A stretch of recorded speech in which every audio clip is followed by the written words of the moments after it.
It is 8:15 a.m. Pacific Daylight Time. It is the 8th day of July, 2025. This is episode 1129 of Bitcoin and Land for Sale. It's on the blockchain. And then we're going to talk a little bit about this. Asia is going apeshit for stablecoins because Hong Kong is about to open up for that. So we'll talk about it. And then the Tornado Cash appeal from Coin Center has been brought to a close. And if you think that's going to be good news for our boys of Tornado Cash, well, you'd be wrong. Ego Death Capital has raised a boatload of money to do things and reach for stuff.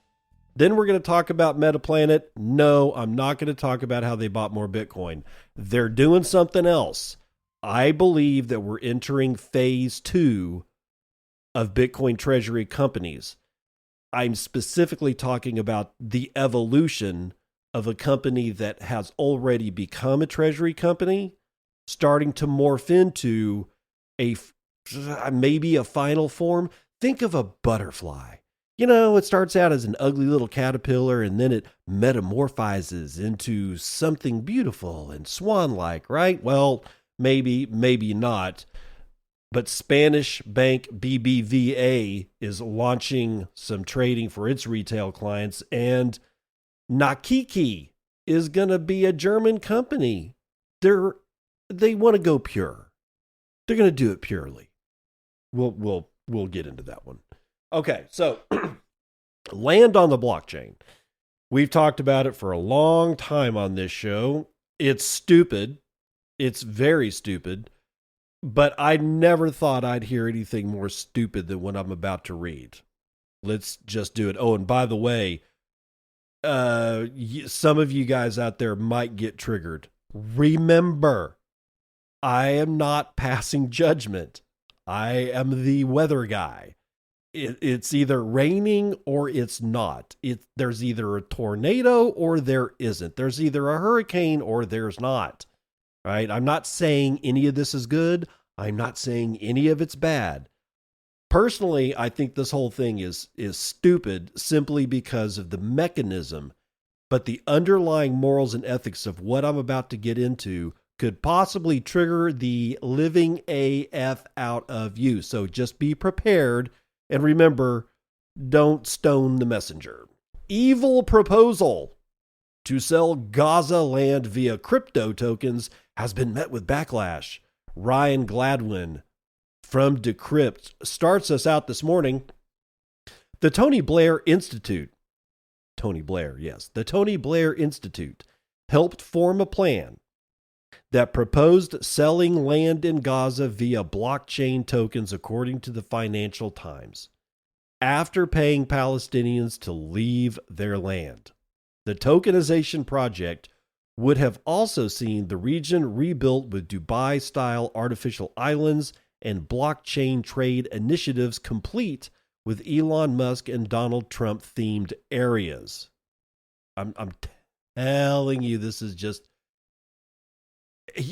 I don't hate either of these guys. I'm not a hater of Tony Blair, Elon Musk, or Donald Trump. I don't trust them, but it doesn't mean I hate them.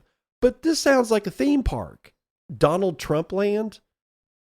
The Musk of the future land? I'm just like, it's like fucking Disneyland, guys. The report was met with major uproar from Palestinian activists, one of whom described the proposed plan to Decrypt as not just grotesque, but evil.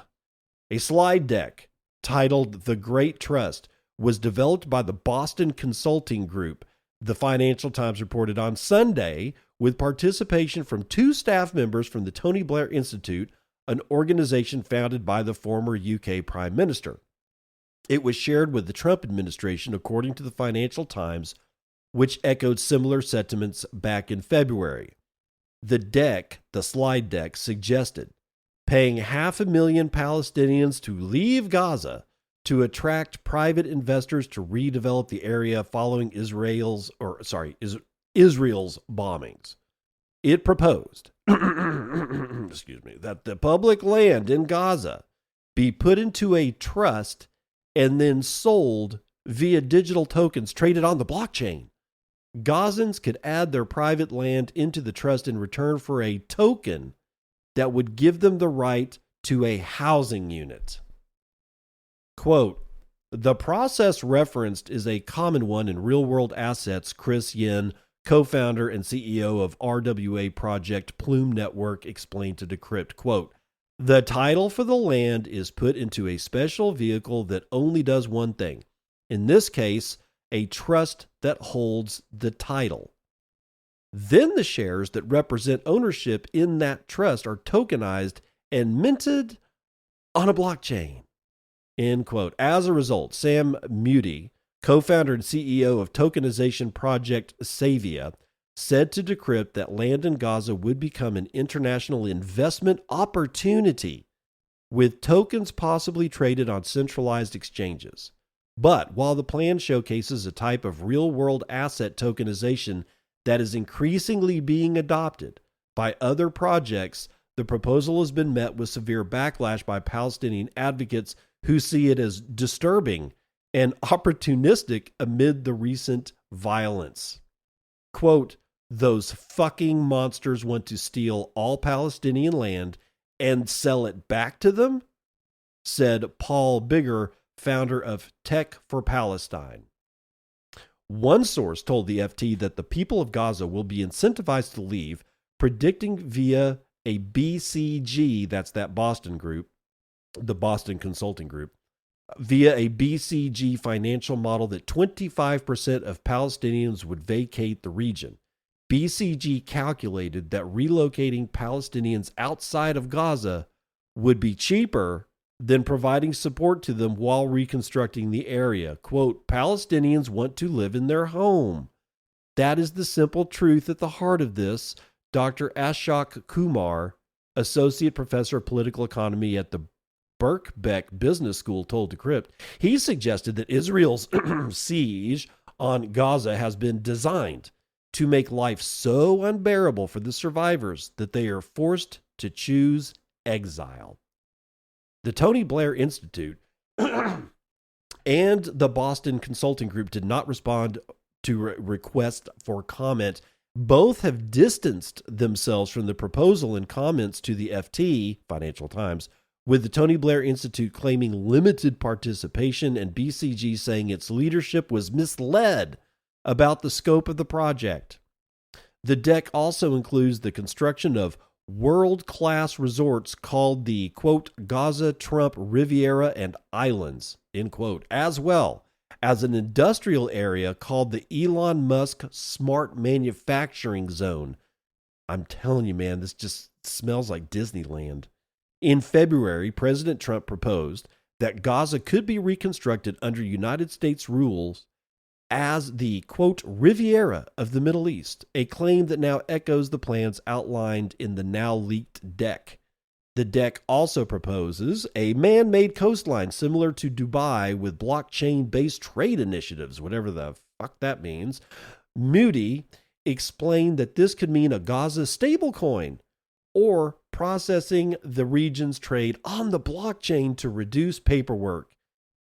Yin suggested this could mean a crypto-friendly environment akin to Dubai to stimulate blockchain activity in the region.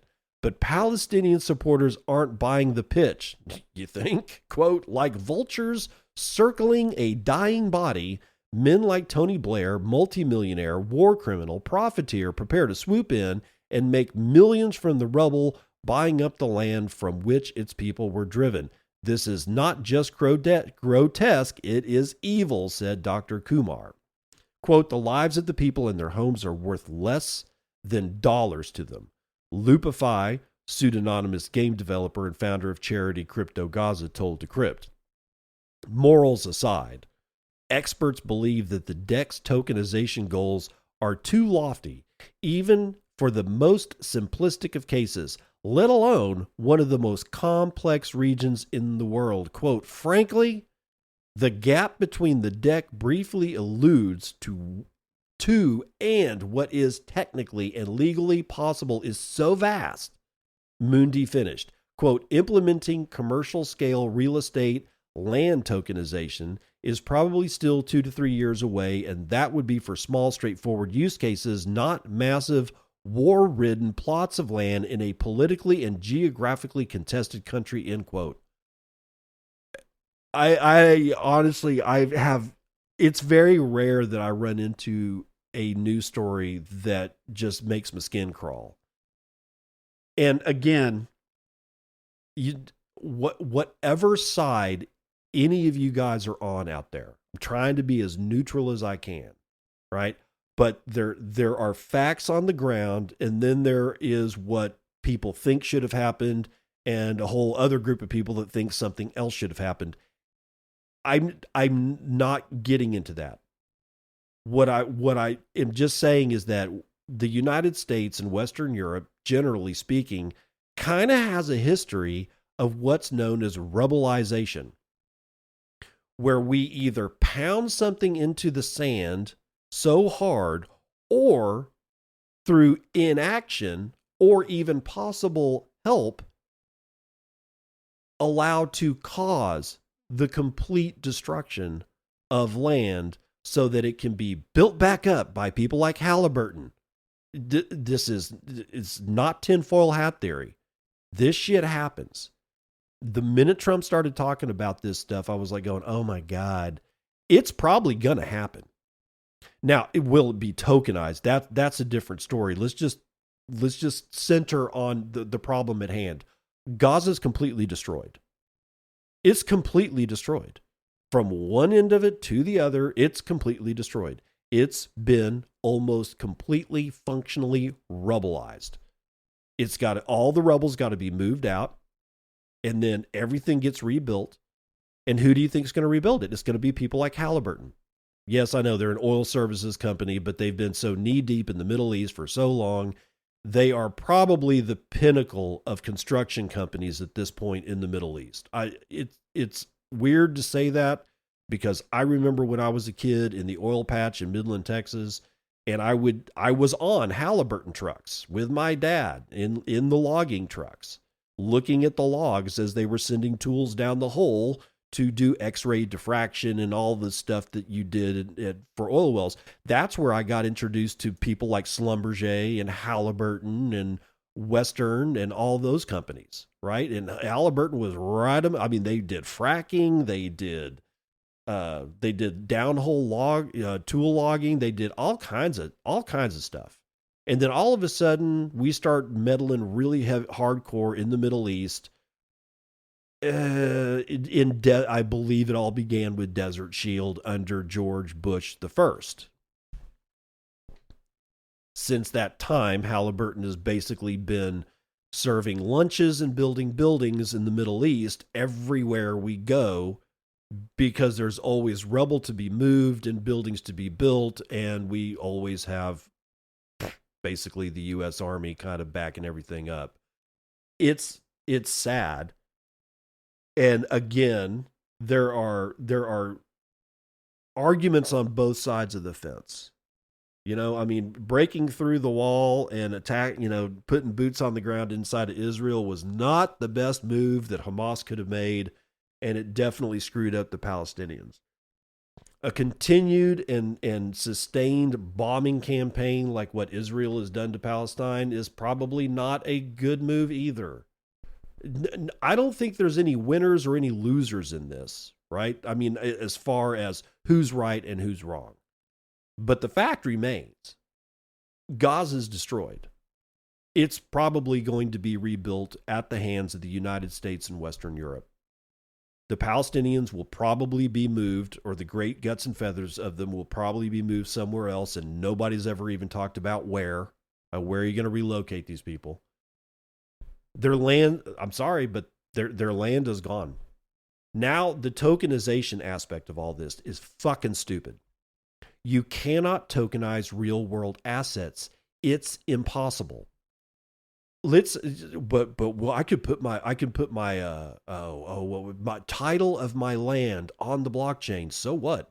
Right now, the title to your land or the title to your house or the deed or whatever you want to call it, it's already at the county courthouse.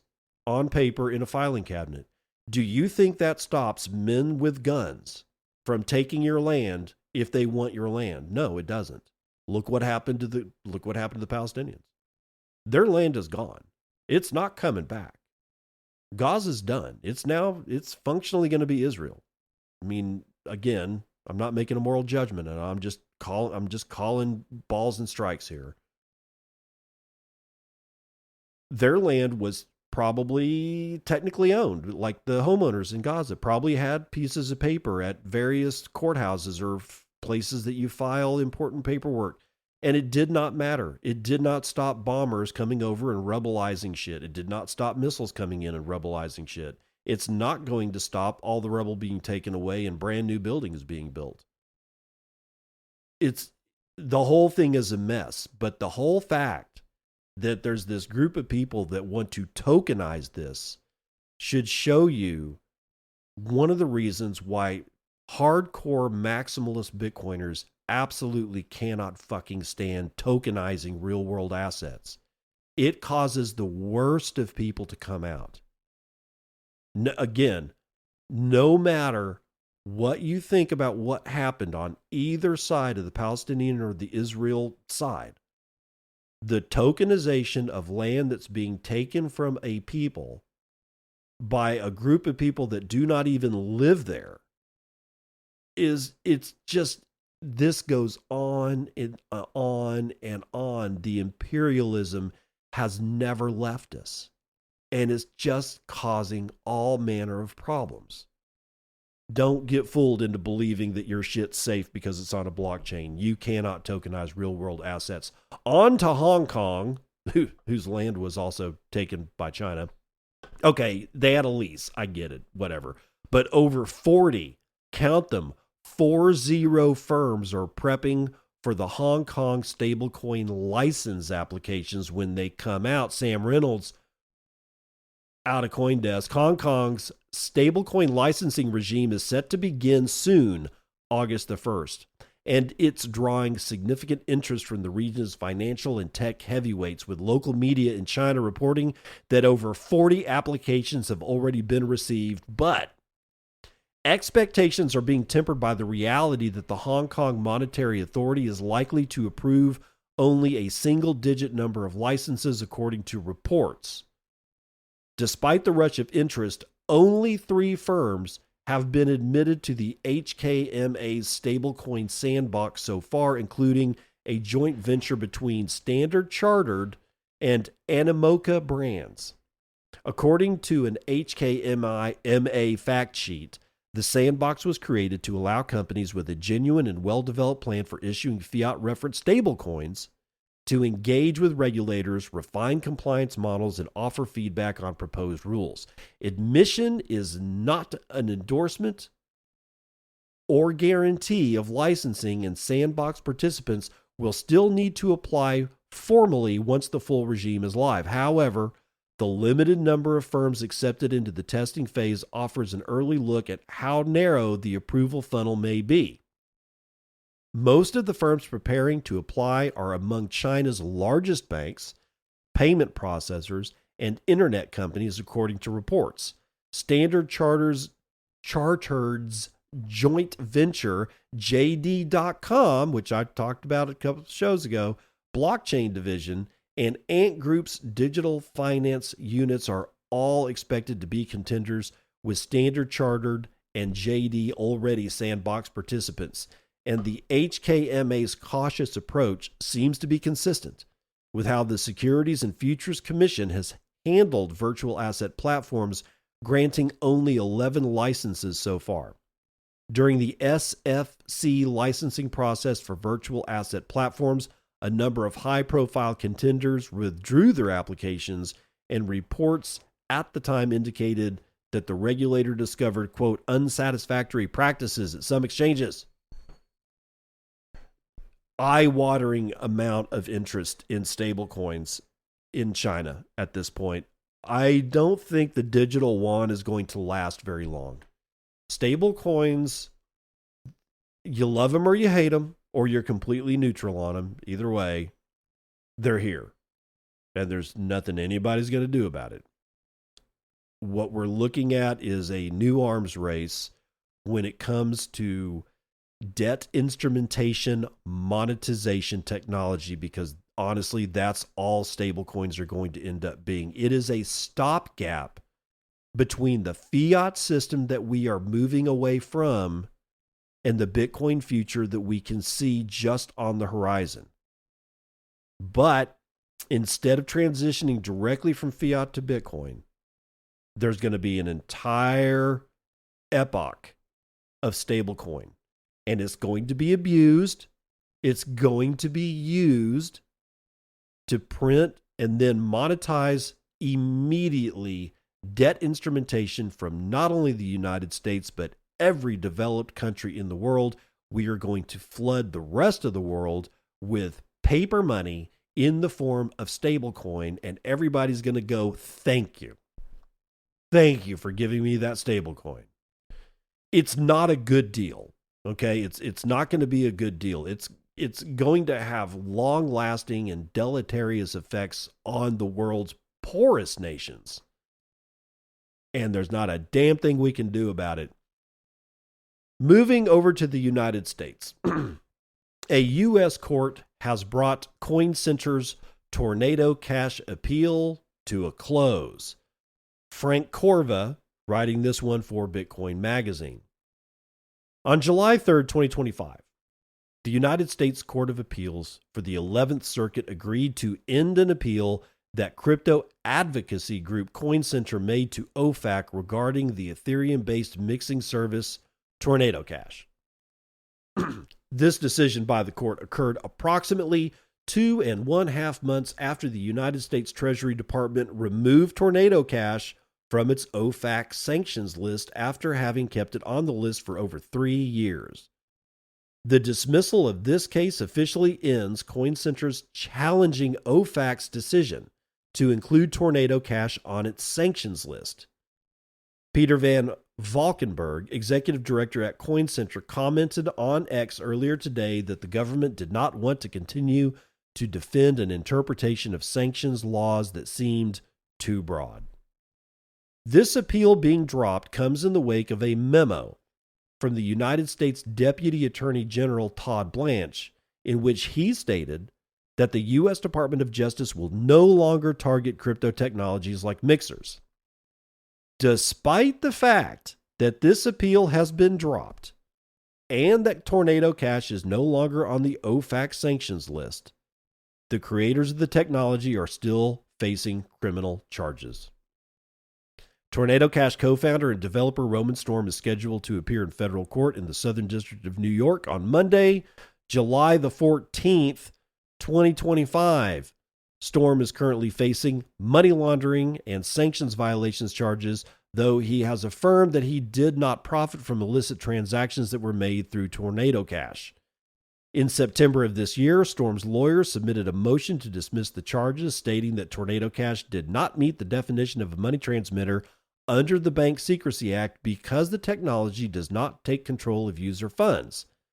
The court denied the motion, though, stating that the BSA's scope does not require that the technology take control of users' funds. Jesus. Alex Pertsev, another Tornado Cash co-founder, was found guilty of money laundering in the Netherlands in May of 2024 and was sentenced to 5 years in prison. Remember that we also have Roman Semenov, the third Tornado Cash co-founder. He's been at large and wanted by the FBI since August of 2023. The U.S. Department of Justice plans to bring Semenov up on the same charges as Storm. So there you go. It doesn't matter at this point. This is like the rebelization of Gaza. The United States Department of Justice and SEC and everybody that had anything connected to the Biden administration just fucking carpet bombed crypto land into a rebelized state. Of course, the only thing that really came out was Bitcoin. But the collateral damage here is these three developers of Tornado Cash. This is ridiculous. It doesn't matter that the same people that rebelized the crypto landscape is sitting there going, you know what, Tornado Cash doesn't really have anything to do with any of this. Still, the Southern District of New York is refusing to give up. They're like a dog with a bone. After all that, you might want to kick back with a glass of red wine. Go to peonylanewine.com. That's right, Peony Lane Wine. My good friend Ben Justman at Peony Lane Vineyards. I love the way that he goes about doing his wine. It's high altitude wine. He's at 5,680 feet in altitude. It's the highest elevation natural wine in North America. He emphasizes minimal intervention, sustainable practices, organic farming. It all results in unique flavors, a healthier, more authentic product. He's a second-generation family-owned vineyard, for God's sakes. They really do care about things like soil and root health of their vineyard. All of this works together. Ben gets it. I think Ben is more of a soil nerd than he actually is a wine nerd, but that's one of these days I'll be able to talk to Ben face to face and find out if he really is a soil nerd. Anyway, the whole point is that with a healthy ecosystem that he's growing his wines in, you get a lot of biodiversity, and that includes the actual yeast that's ambient that helps ferment the actual wine. It doesn't seem to me like he's reaching out to, W Yeast Labs or some other liquid culture labs that will provide a pure strain of whatever yeast you're trying to do. It's sort of like beer, brewing beer. I can get all kinds of different beer yeast. This dude uses the ambient yeast. And when you have a healthy ecosystem, the yeast in your ecosystem is healthy as well. And that's what he uses. And if you've got problem with sulfites, dude, all grapes have a little bit of sulfite in it. And Ben only adds the minimal amount of sulfites just to stabilize the wine. There's nothing else in there but grapes and water. That's it, man. Actually, I don't even think he puts water in it. I think it's just all pure grape juice. I'm not a vintner, so I don't really know. I'm actually pretty sure they don't add any water whatsoever. It's just pressed grape juice, fermented from the natural healthy yeast on his healthy ecosystem of a second generation vineyard. If you want to buy his wine, you can buy it in Bitcoin, because if you're not selling into Bitcoin, you're not in the Circle P. That's where I bring plebs just like you with goods and services to plebs just like you who might want to actually purchase those goods and services. And you can purchase it with Bitcoin at peonylanewine.com. That's Peony Lane wine.com. Peonylanewine.com. Make sure that when you buy wine using Bitcoin, or even if you don't use Bitcoin, make sure that you tell them in the notes section of the invoice, I heard about it on Bitcoin and all one word. No, you don't get a discount, but it does let Ben know that I made a sale for him, and then he can assess whether or not it was a good sale and it was worth something. And if it is, he gets me back on the other end via Satoshis. It's a value for value advertising model, and you're not going to find it in any other Bitcoin podcast. In fact, you're not going to find it anywhere. I invented it. Now to ego death, because my ego was getting a little ahead of me. Ego Death Capital raises $100 million to fund Bitcoin startups. This is out of Atlas 21. And according to Axios, Ego Death Capital has announced a $100 million raise for its second fund, and this one is dedicated exclusively to supporting software startups building on the Bitcoin protocol. The fund will focus on startups generating actual revenue and actual cash flow, often directly in Bitcoin. Founding partner Nico Lechuga stated that the goal is to invest in real businesses solving real-world problems. The fund targets companies earning between $1 million and $3 million in revenue, where growth is limited more by available capital than by market demand. While the primary focus will be on Series A rounds, a small allocation is reserved for high potential early stage seed investments. Reportedly, The fund's investors are primarily family offices already exposed to Bitcoin and eager to see the economy surrounding the asset expand. Ego Death Capital has outlined a clear strategy for investments. The firm will deliberately avoid hardware startups, Bitcoin mining companies, or infrastructure ventures, choosing instead to focus exclusively on scalable software businesses. Among the fund's recent investment are Roxum, a native Bitcoin exchange, Relay, a Bitcoin trading app, and Breeze, a Lightning Network-based payment wallet. Lechuga commented, quote, "We see Bitcoin as the only decentralized and secure base to be able to build on." So there you go. Ego Death firmly planted in the development of Bitcoin software. There you go. All right. Let's run the numbers.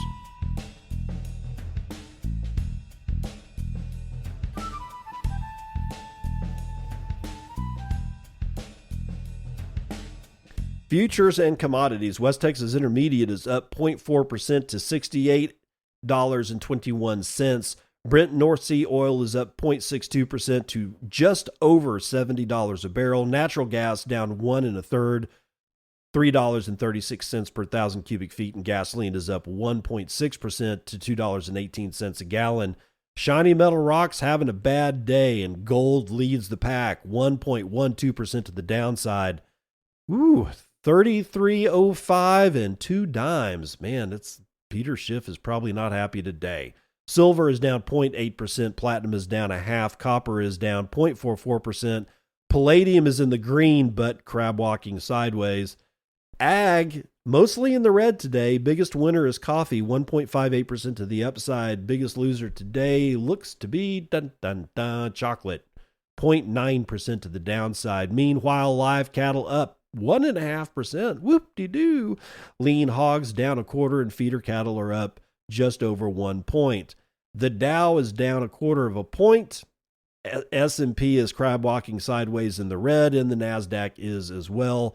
However, the S&P Mini finding some gains, 0.5% to the upside.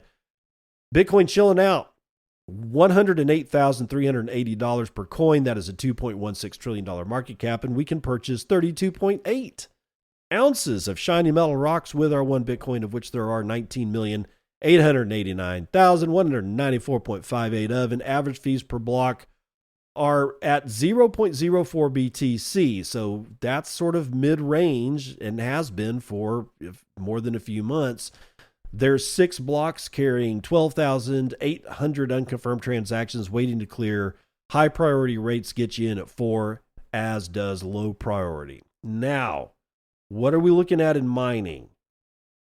It looks like mining is coming back up. We're after the dip due to heavy heat and the floods in Texas, 898.8 exahashes per second. So we seem to be coming back up. I don't know. We'll have to see if it lasts. From Musk's Bitcoin Redo was episode 1128 of Bitcoin, and I got I got like nothing in the way of donations on this one. Must have been a bad show. Psyduck with 728 says Psyduck. Yodel with 511 says screw Musk. Pies with 100 says thank you, sir. BitChat sounds interesting. Yeah. Apparently so somehow a meme was born out of BitChat, and it's turned into at bitch or bitch at. I don't ask how. Maybe because BitChat sounds a lot like bitch at. I guess that's how it formed. But even Jack Dorsey himself, who's the creator of BitChat, is he's promulgating and propagating that meme, and it's kind of funny. I approve. That's the weather report.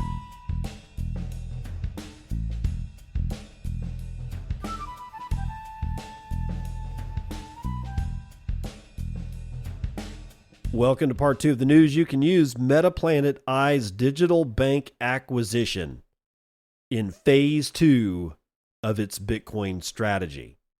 I'm telling you, You're going to start seeing the metamorphosis of these companies into approaching, at least they're going to approach what will ultimately be their final form.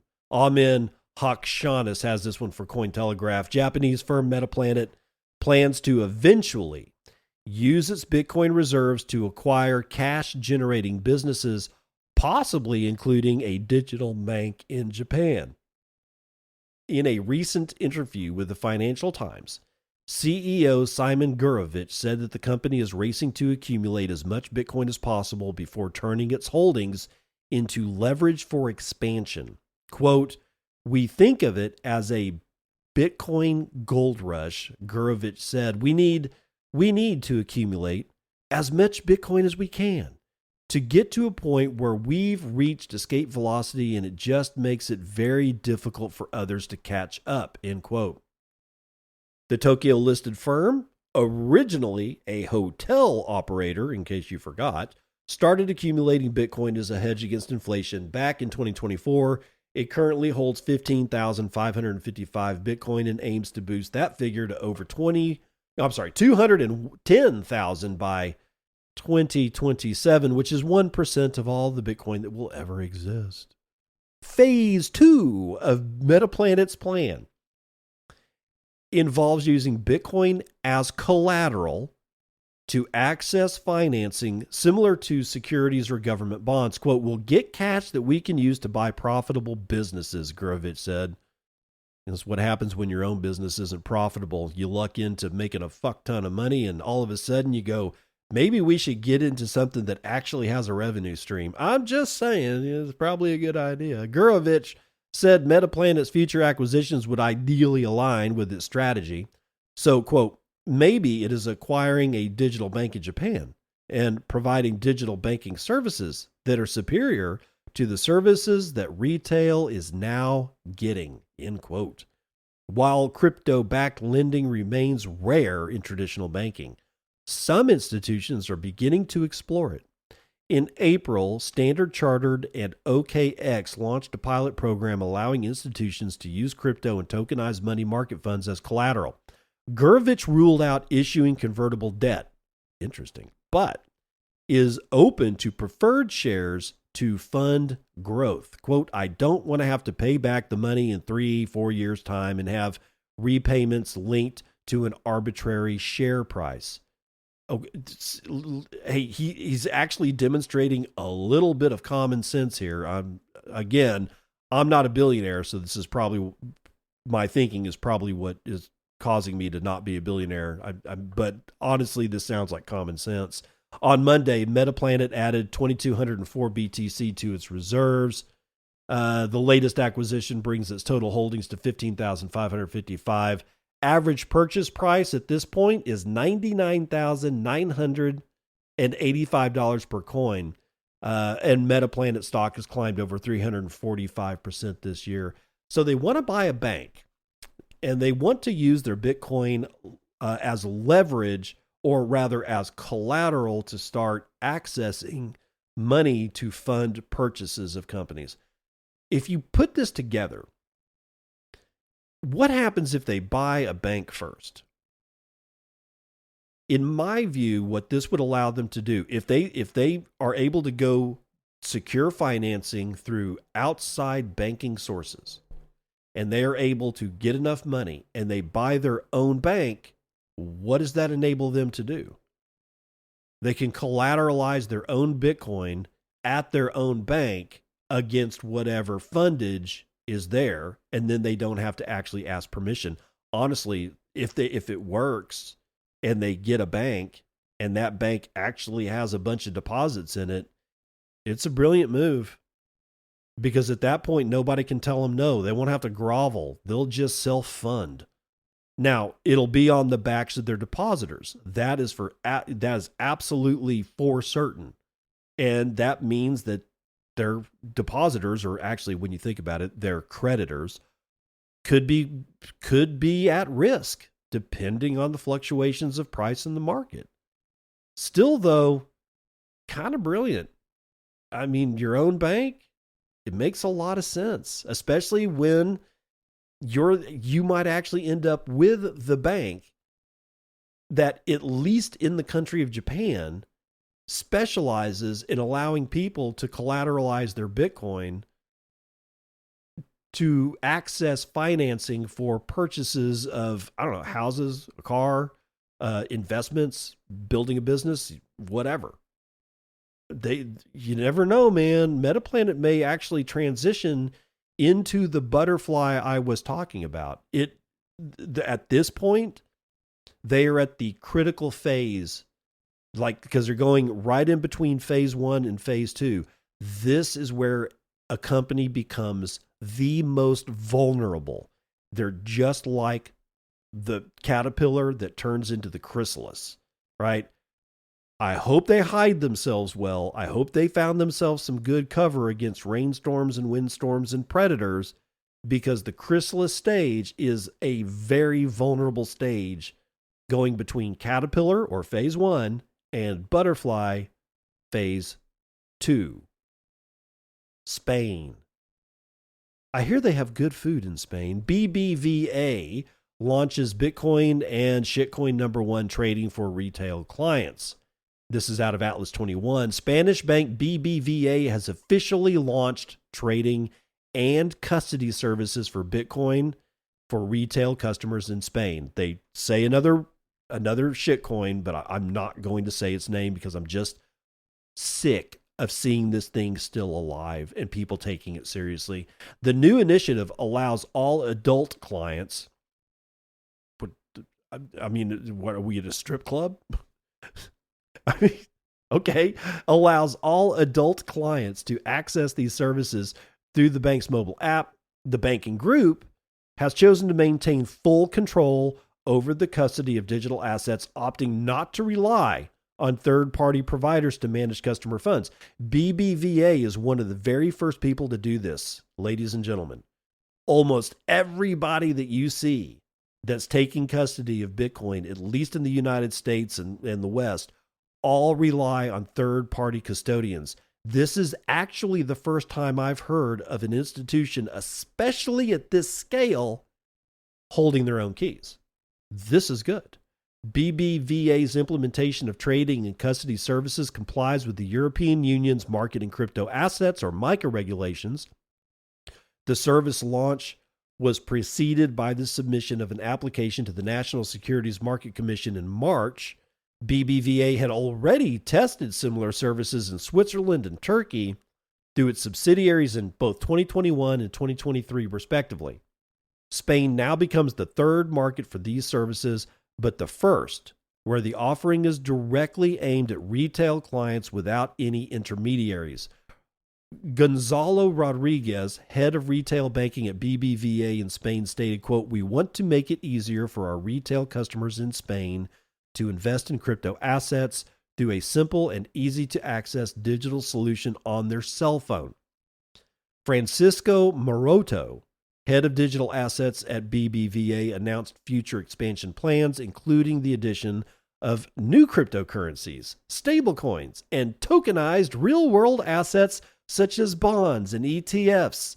And you know what I'm going to say about tokenized real-world assets. It's bullcrap. BBVA is not the only financial institution embracing Bitcoin and cryptocurrencies. Banks like JP Morgan Chase and Standard Chartered have already integrated digital asset services, offering trading and custody solutions to their own clients. So again, BBVA, biggest bank in Spain, I think. It's actually I think it's the largest bank in Spain, holding their own Bitcoin. I kind of can't iterate how important that is, that we're starting to see the comfort level of self-custody at the institutional scale start to raise its head. I think it's really important for us to note that, again, we are passing a gate. We are going from phase 1 of everything. We are starting to look at what's going on in phase 2. We're starting to see it on the horizon. This is a critical time for everybody that has anything to do with Bitcoin. We are firmly in the middle of the most critical time. I'm just saying. Okay, to finish us off, we got Bitcoin Magazine's Oscar Zaraga Perez, Nakiki SE, to become first German public company with a pure Bitcoin treasury strategy. Let's see what pure actually means. Today, Nakiki SE announced plans to fully adopt a Bitcoin treasury strategy, aiming to become Germany's first publicly listed company to pursue a Bitcoin-only treasury reserve asset business plan similar to Michael Saylor's strategy. The company will propose a name change and a revised business purpose at its annual general meeting in the second half of 2025. Nakiki SE is also in discussions with key investors to raise capital through share issuances to fund its Bitcoin acquisition. Quote, the course for building a Bitcoin portfolio was set today following discussions with potential investors, placing banks, and Bitcoin experts, the announcement stated. Nakiki's SE's announcement follows a growing trend among German companies specifically embracing Bitcoin as a treasury asset. One notable example is Everts Pharma, GmbH, a private company focused on premium natural cosmetics, which made headlines earlier this year by becoming the first private German company to announce that it had implemented a strategic Bitcoin reserve.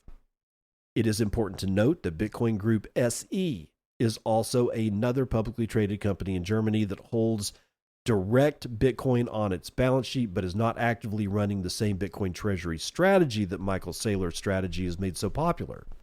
This is where Nakiki SE is attempting to differentiate itself by becoming the first publicly traded company in the country to solely focus on this new business strategy. Quote, our mission is to promote natural beauty on a scientific foundation, said the managing director of Everts Pharma GmbH, Dominic Everts. Quote, the same future-focused mindset shapes our financial strategy.